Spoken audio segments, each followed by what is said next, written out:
So I get off the train. You know, I'm walking towards the stairs, and this young teenager pulls out a knife. He wants my money. So I just gave him my wallet, told him, here you go. He starts to leave, and as he's walking away, I'm like, hey, wait a minute, you forgot something. If you're gonna be robbing people for the rest of the night, you might as well take my coat to keep you warm.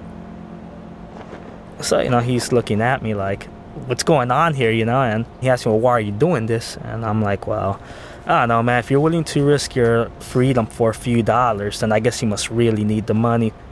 I mean, all I wanted to do was go get dinner, and if you really want to join me, hey, you're more than welcome. So I'm like, look, you can follow me if you want. You know, I just felt maybe he really needs help.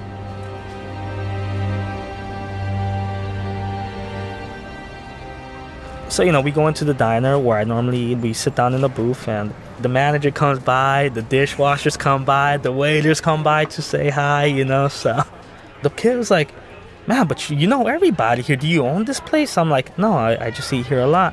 He's like, but you're even nice to the dishwasher. I'm like, well, haven't you been taught you should be nice to everybody? So he's like, yeah, but I didn't think people actually behave that way. So I just asked him in the end, I'm like, you know, what is it that you want out of life? He just had almost a sad face. Either he couldn't answer me or he didn't want to. The bill came, and I look at him and I'm like, look, I guess you're gonna have to pay for this bill, because you have my money and I can't pay for this. So if you give me my wallet back, I'll gladly treat you. He didn't even think about it. He's like, yeah, okay, here you go.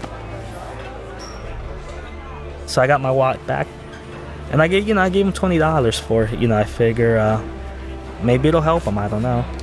And when I gave him the $20, I asked him to give me something in return, which was his knife.